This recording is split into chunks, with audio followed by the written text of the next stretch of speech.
Como eu disse em João 13, a gente vai ler o versículo 1, depois a gente vai ler o capítulo 14, do 1 até o 7. Eu quero hoje falar sobre João, Evangelho de João. Eu quero falar hoje sobre a noiva de Cristo. E enquanto que vocês abrem, só para dar uma direção no que eu quero falar, antes de começar o culto, né? O irmão Jonas foi ali, que o irmão Jonas, ele tem um atalho, né? Ele, além de morar aqui do lado, ele tem uma janelinha ali que a gente fala com ele, né, irmão Jonas? E aí a gente conversando, eu falei, pô, tá bonitão, irmão Jonas, vai casar? E aí ele falou assim, não, eu vou para a igreja, então tenho que estar alinhado. E eu falei para ele, então é isso mesmo, sobre isso que eu vou falar hoje, sobre a noiva do Senhor. Ela está alinhada, preparada para aquele grande dia. Diz assim João 13, 1.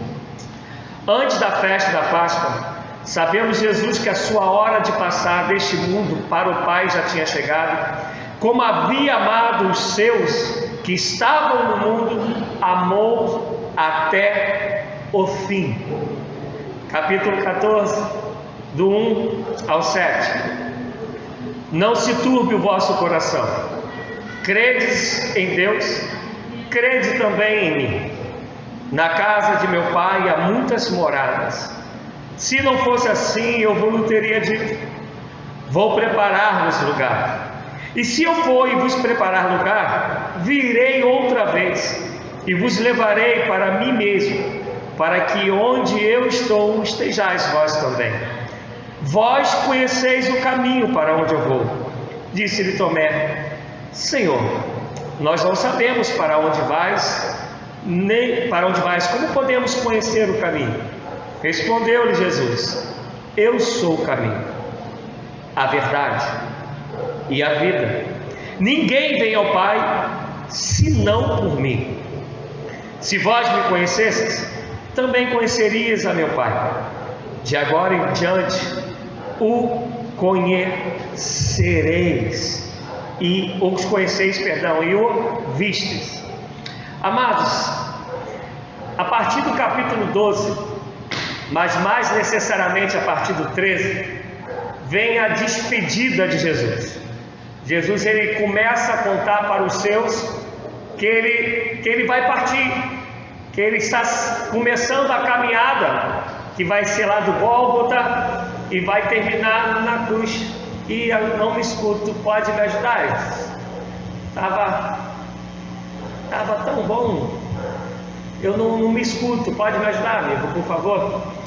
E aí começa lá no 12 essa despedida, no 13 ele começa a dar um foco maior. E aí tu pensas, né, tu sendo discípulo de Jesus, vendo sinais e maravilhas que tu nunca antes havia visto, e esse homem que os discípulos e apóstolos começam a colocar toda a confiança nele como Messias, como um revolucionário, na visão deles, ele começa a dizer: eu vou partir, eu vou para o Pai. A maioria dos estudiosos entendem que capítulo 13 aconteceu na quinta-feira à noite, porque aqui é a última semana da vida de Jesus antes dele ir ser crucificado. Então eles entendem que tanto o capítulo 13 até o 16 tudo acontece no mesmo dia, tudo acontece na quinta-feira, a véspera de Jesus começar a sofrer, às vésperas de Jesus ele ter o momento da ceia e aí ser crucificado.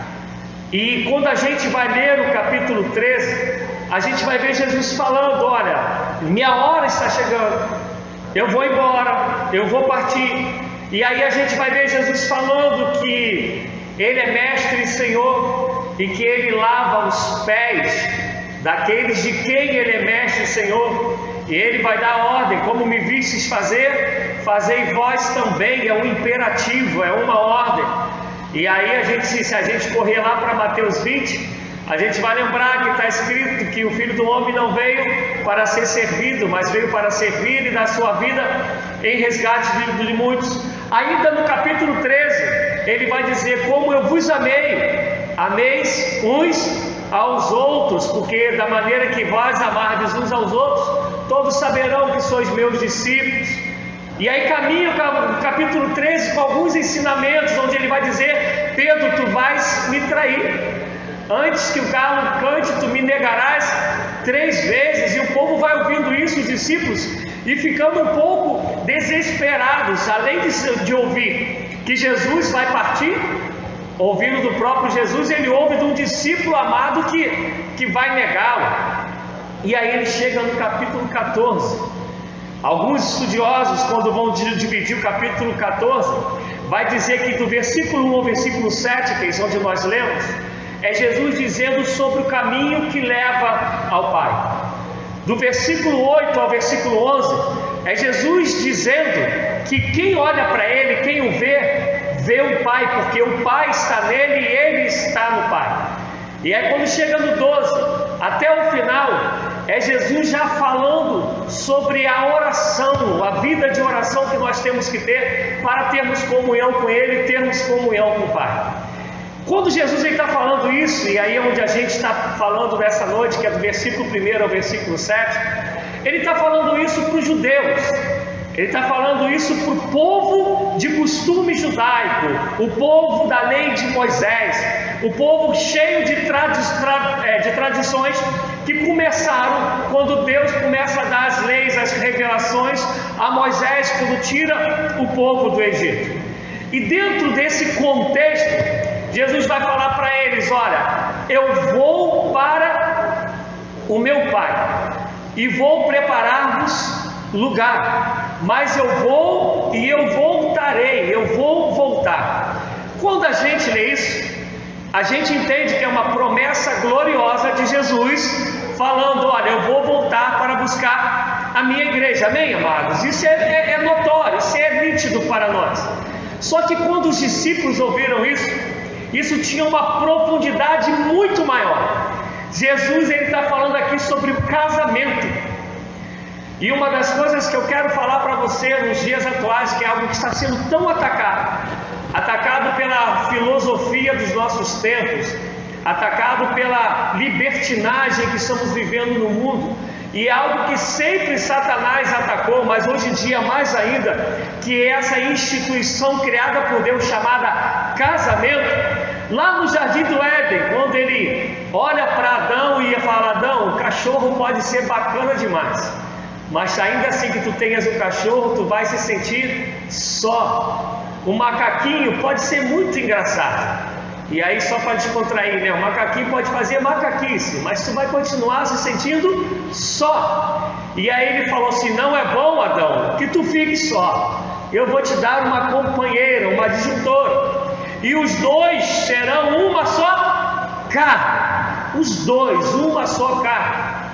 Vocês vão multiplicar, vão povoar essa terra, vão ensinar os seus filhos sobre quem eu sou, sobre o meu amor, sobre a vida de santidade. Vão dizer que eu sou Deus, vão ensinar aos seus filhos a me adorarem. Seus filhos vão ter outros filhos que vão aprender da mesma maneira. Mas lamentavelmente, a gente sabe, veio o pecado. E todo esse projeto de Deus, toda essa comunhão de Deus com o homem, ela foi quebrada. Aí a gente entraria em Isaías 59, que o pecado faz separação entre Deus e o homem. Mas o casamento sempre foi a referência da criação de Deus, sempre foi a referência do projeto de Deus. E essa referência de casamento é o que ele está falando em João 14. E talvez tu fale: pastor, mas eu leio aí junto com o senhor, eu li, e do 1 ao 7 eu não vi momento nenhum falando sobre casamento. E eu vou te explicar. Na época que Cristo está dizendo isso, como era o casamento. E aí é a primeira vez que Ricardo vem aqui, a gente não sabe quando ele vai voltar. Vocês sabem que eu sempre pego uns de vocês, né, para ajudar na pregação. Esse hoje vai ser o Ricardo. Ricardo chega e vira para o pai da esposa dele, da Daniela, e diz: olha, eu vim aqui porque eu vou casar com a sua filha. E a época, quase sempre, o casamento era um casamento de interesses, era um casamento acordado. E aí o noivo, Ricardo, enquanto noivo, chegaria lá na casa do pai da Dani e ia dizer: olha, qual é o dote da Dani? Na verdade, vai parecer feio o que eu vou dizer, mas era assim: qual é o valor que eu tenho que pagar para ter Adão. E esse pagamento ele tinha algumas funções. A primeira função é que a filha, ela era vista também como propriedade do pai. É por isso que o pai, que muitas das vezes, quase sempre, arrumava o casamento. Então o pai ele tinha que ter uma recompensa porque ele está perdendo algo que a ele pertence. E a segunda coisa era porque quando ele recebia esse dote, uma parte ele também dava para a própria filha. Por quê? Porque na época de Cristo, os homens morriam muito cedo, muito novos, principalmente por causa da guerra. E é por isso que lá em Atos 6, há um reboliço entre os discípulos, porque as viúvas e os órfãos não estão sendo atendidos, porque o número de órfãos e de viúvas nessa época era muito grande, porque os maridos morriam muito cedo.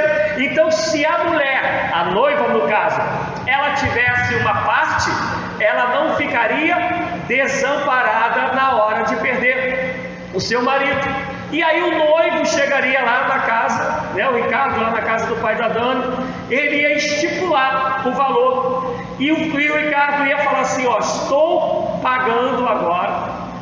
E o nome disso era como se fosse uma certidão de casamento nossa, se chama Ketubá ou Ketuba, cada um fala de um jeito, era o Ketuba. E aí Ricardo ia falar, agora eu vou preparar a morada, eu vou preparar a casa e voltarei para buscar a minha noiva, para buscar a minha prometida, para buscar a minha amada. E quando o Ricardo ia para poder construir, ajeitar tudo, isso poderia demorar uma semana, um mês, 2 meses, ia depender do capital do Ricardo. E normalmente esse capital na verdade não era do Ricardo, era o pai dele que tinha. Mas quem lembra lá de Levítico, o pai herdava a terra e repartia com seus filhos. E ia falar, lembra lá dos 2 irmãos, o filho pródigo, me dá minha parte e tal. Ricardo não ia receber do pai, essa parte aqui é tua. Ricardo ia preparar a casa, ia preparar a morada. Mas assim que Ricardo saiu da casa da noiva, presta atenção, ele tinha que entrar. Era necessário as coisas acontecerem dentro da casa, do lado de dentro, que o noivo ia tratar com o pai da noiva sobre o casamento. Ricardo saía, ao sair, a noiva ela pegava uma lamparina e colocava na janela que ficava perto da porta. Lembra da passagem das virgens, lá em Mateus 25, das virgens prudentes, das virgens nécias? Então ela tinha que ficar com aquela luz acesa até o noivo voltar, até Ricardo voltar. Porque aquela lamparina acesa, quando o pessoal passasse, saberia que ali há uma noiva prometida já para o noivo. E às vezes, como costume daquela época, alguns passavam em frente à casa e via a lamparina, até festejava, até dançava, cantava, celebrando que tinha uma noiva que já estava prometida, e ela mostrava para todo mundo que ela já era uma prometida.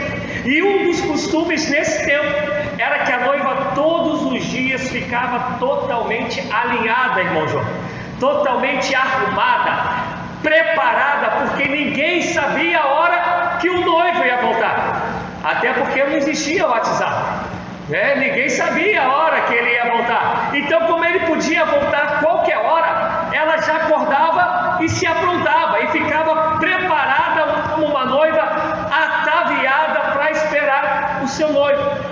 O dia que a casa estivesse pronta, que a morada estivesse pronta, o Ricardo noivo, se ele tivesse uma condição financeira muito boa, ele daí ia levar o pessoal para ir tocando, cantando no caminho.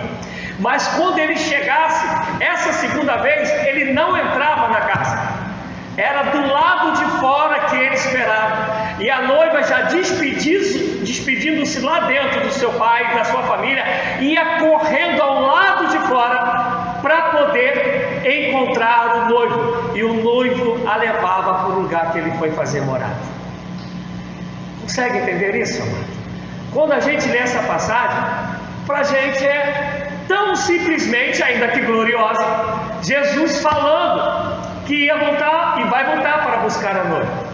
Mas é muito mais profundo do que isso. Quando a gente lê em próprio João, no capítulo 1, vai dizer que o Verbo se fez carne e habitou entre nós. vai dizer que Deus tomou a forma de homem e andou entre os homens.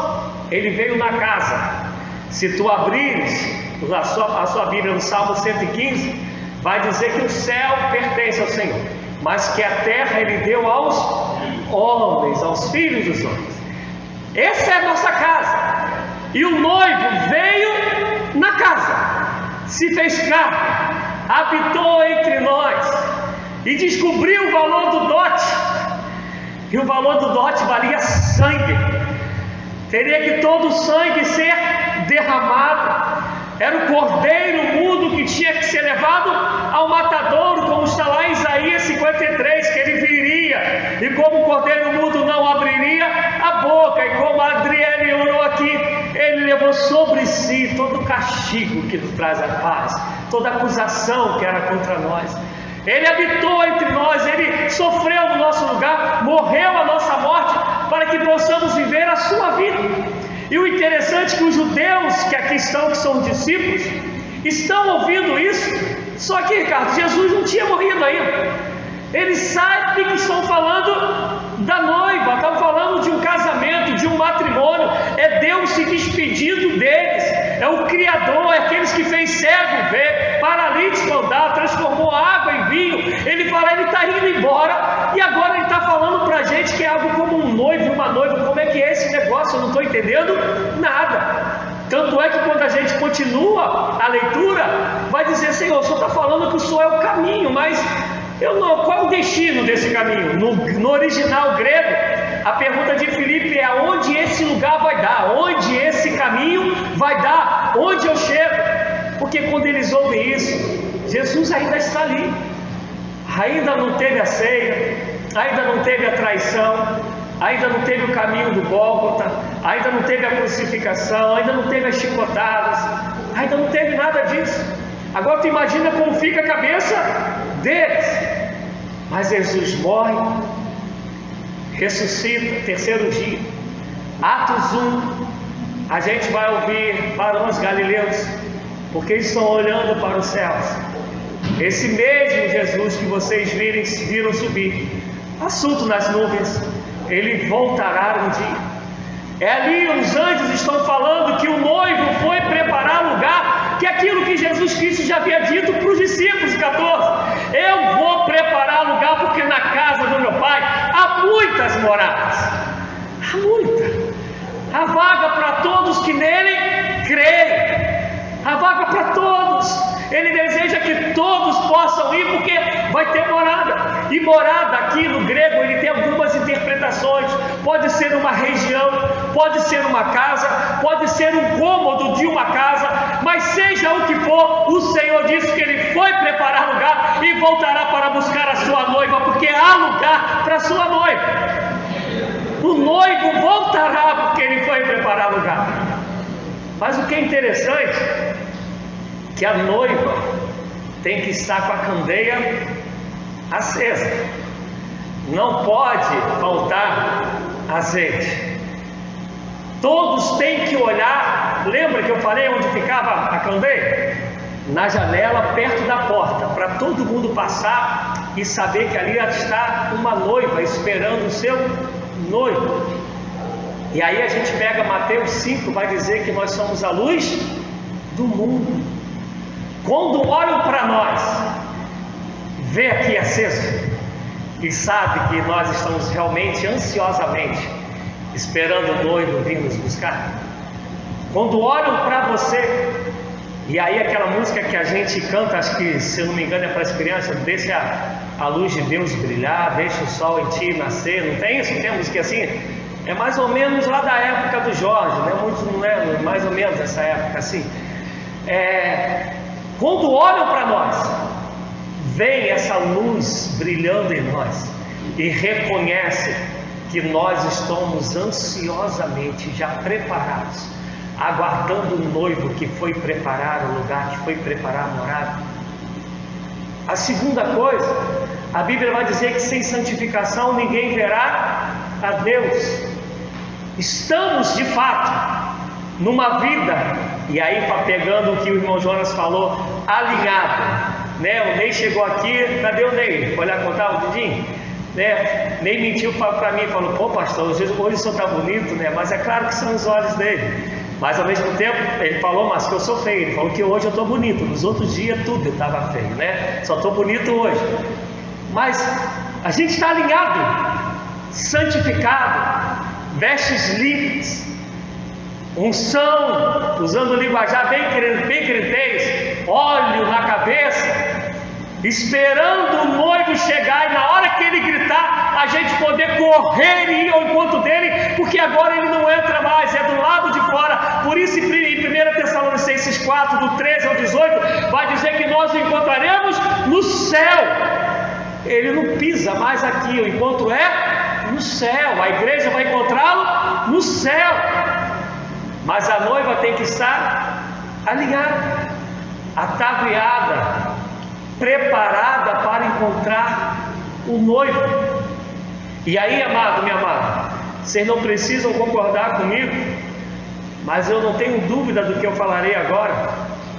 Como está raro encontrar alguém que sabe que é noiva do Senhor Jesus e que está constantemente preparado, ansiando a vinda do noivo, porque a Bíblia diz que nós não sabemos nem o dia nem a hora, que será como um ladrão que vem à noite, vai ser como no piscar de olhos.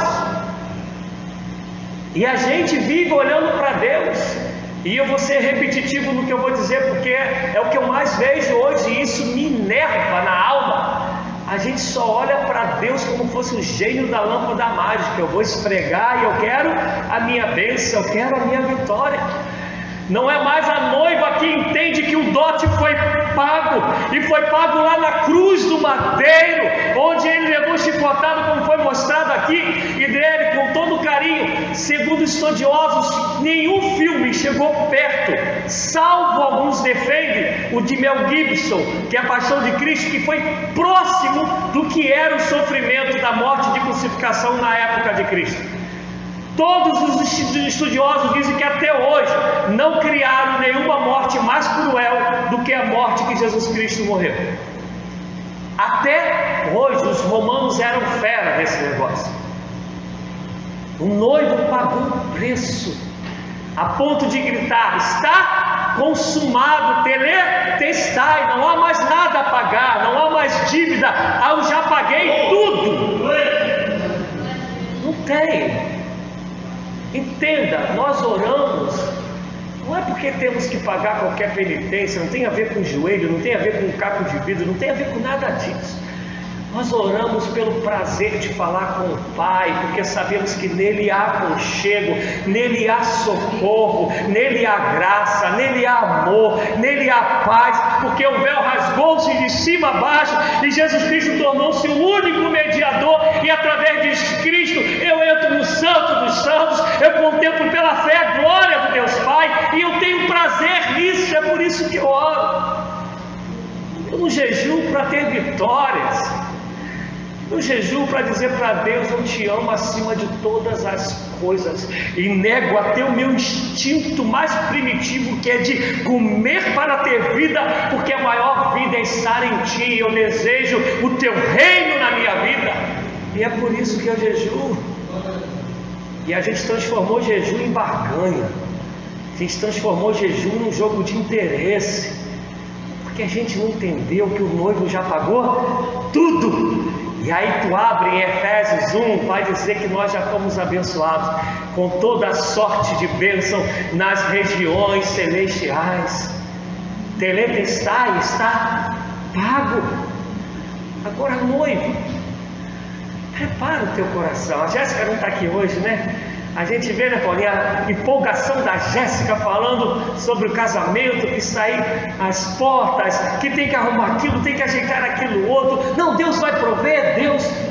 E a gente não vê essa empolgação quando se entende que a gente é noiva e o noivo está às portas. A gente não sabe o dia, a hora, mas os sinais estão mostrando que a morada já está pronta e o noivo vai voltar, e ele não vai vir aqui, ele vai gritar lá de cima, e tu, noiva, tem que estar pronto para encontrá-lo nos céus. Louvado seja Deus. E esse negócio de casamento, de noivado, é tão profundo, que tu abres em Efésios 5,18, quando vai estar dizendo está cheio do Espírito, e nós aprendemos isso na escola dominical. Uma das coisas que fala que sobre alguém que está cheio do Espírito é a maneira como o homem trata a mulher e como a mulher trata o seu marido, trata o seu esposo. Ser cheio do Espírito, ame a sua esposa como Jesus amou a igreja a ponto de dar a sua própria vida. Mulher, honre o seu marido, tenha uma vida que o dignifique. Marido, que a sua vida seja de edificação da palavra da sua esposa. Está lá, depois você lê lá. E aí você continua, tu vais abrir lá em João 3, do versículo, se eu não me engano, 20 ao 27 do Evangelho de João.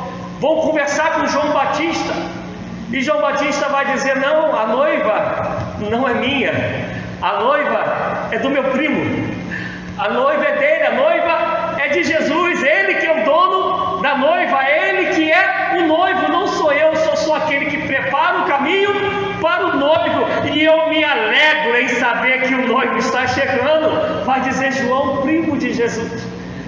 Tu vais abrir em Apocalipse 19, Apocalipse 22, vai estar escrito que vai chegar um dia que o noivo se encontrará com a noiva, e vai dizer que haverá um grande estrondo, será uma grande festa.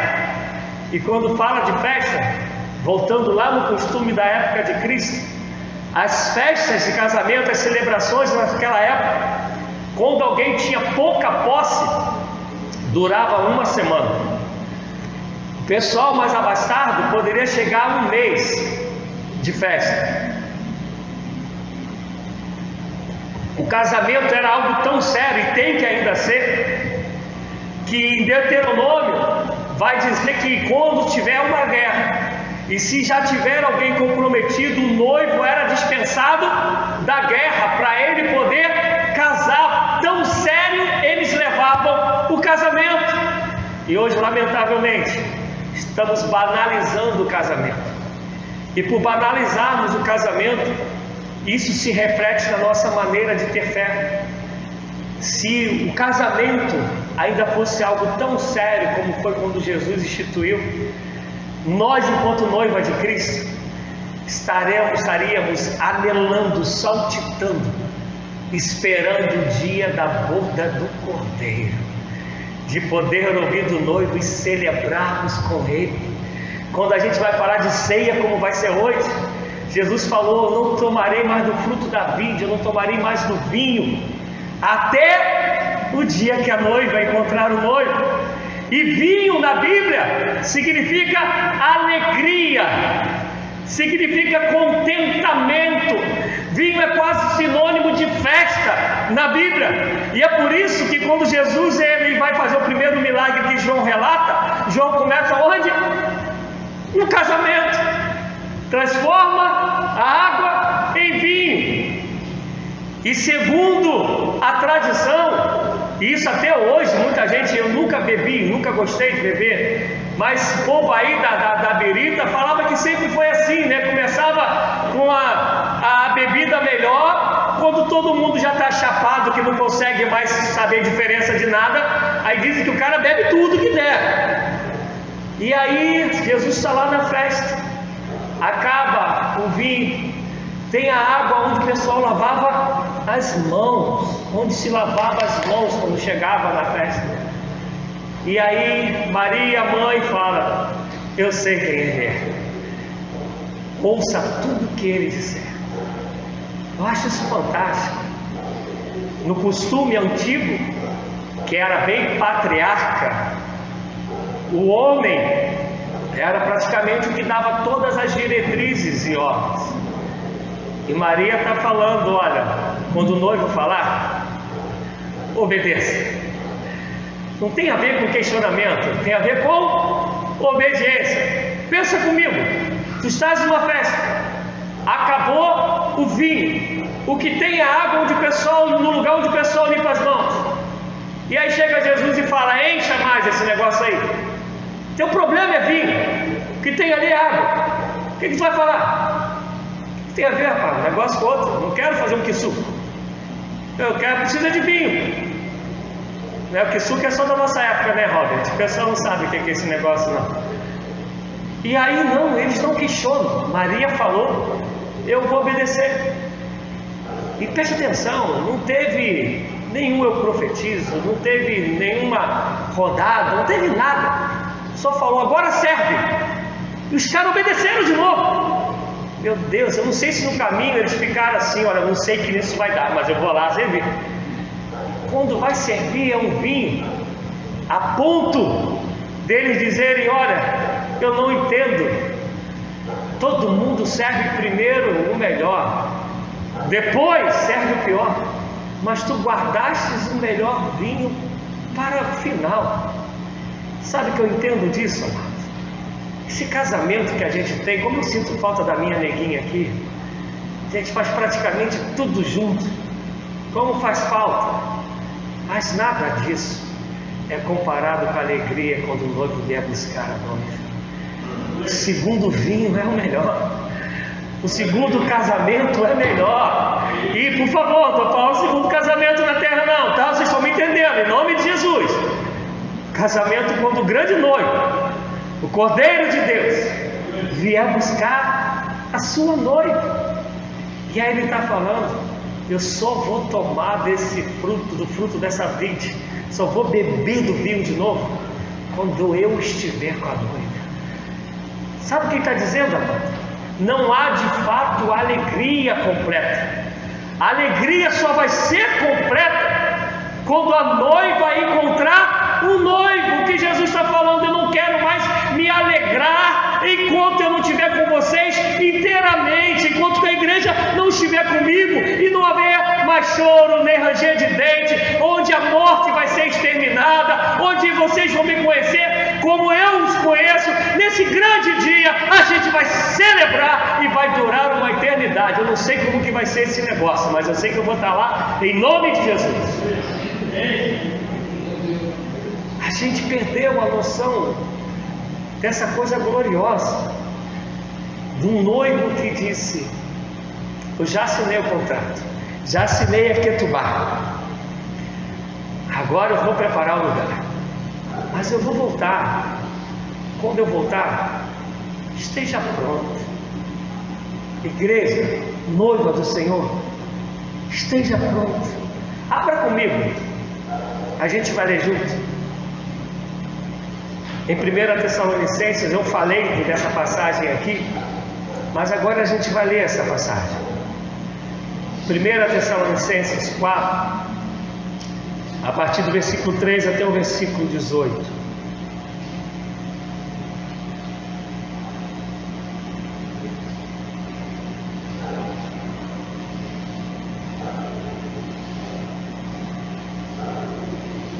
Podemos? Olha o que diz. Irmãos, não queremos que vocês sejam ignorantes quanto aos que dormem, para que não se entristeçam como os outros que não têm esperança. Se cremos que Jesus morreu e ressurgiu, cremos também que Deus trará mediante Jesus e juntamente com Ele aqueles que nele dormiram. Dizemos a vocês pela palavra do Senhor que nós, os que estivermos vivos, os que ficarmos até a vinda do Senhor, certamente não precederemos os que dormem. E os que dormem aqui, está falando dos que morreram, tá? Pois, dada a ordem, com a voz do arcanjo e o ressoar da trombeta de Deus, o próprio Senhor descerá do céu, e os mortos em Cristo ressuscitarão primeiro. Depois disso, os que estivermos vivos seremos arrebatados juntamente com eles nas nuvens, para o encontro com o Senhor nos ares, e assim estaremos com o Senhor para sempre. Consolem-se uns aos outros com essas palavras.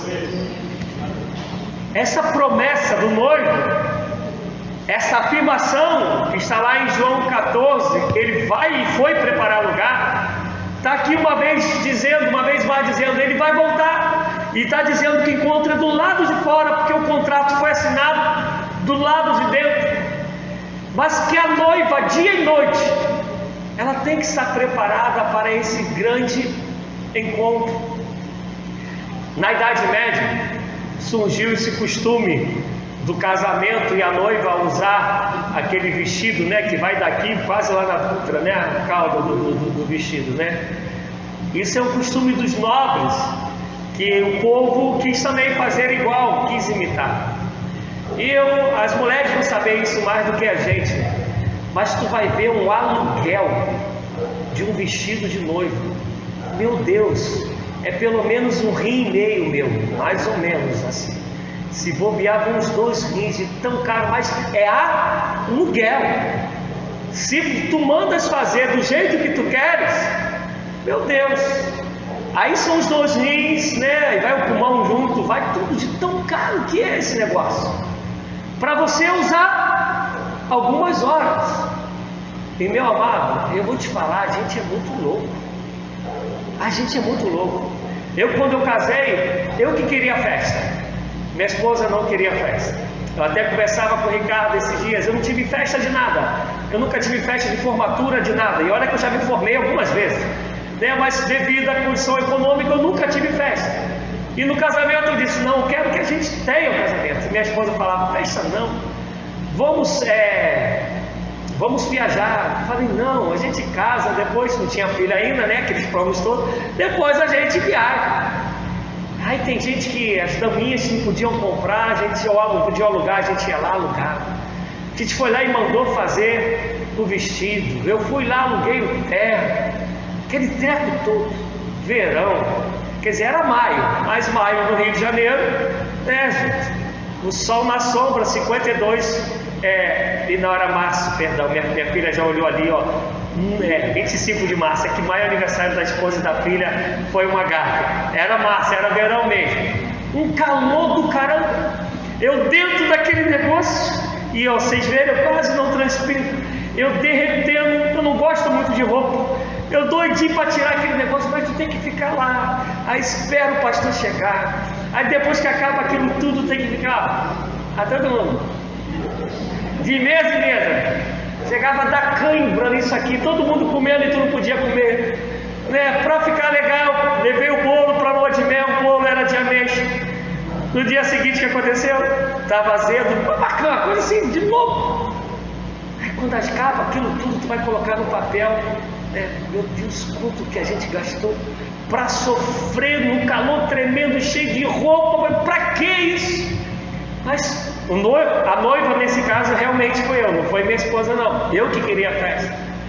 Mas a gente dedica nesse negócio todo para ser um momento glorioso, marcante. Eu olho para Cristo, e aí se tu abrires Isaías 53:11, vai dizer que ele veria as obras das suas mãos e ficaria satisfeito, ficaria feliz, ficaria contente. E eu fico imaginando essa expectativa que Cristo tem de encontrar a sua noiva e poder celebrar com ela. E nós que somos a noiva, não temos mais essa alegria, não nutrimos mais essa expectativa. Eu termino, é claro que ali tem a licença poética, mas para quem vê a novela Gênesis, repito, tem a licença poética, né? Porque os caras têm que preencher a lacuna, tem que colocar histórias daquilo. E aí, no caso, a Raquel, ela não tem nenhuma preocupação com o noivo. Ela tem preocupação em ter as terras que o noivo tem. E aí, quando ela vai embora para a terra do noivo, a terra de Jacó, que depois vai passar a se chamar Israel, ela pega algumas estatuetas e leva escondido. E muita gente acha que isso tem a ver com idolatria.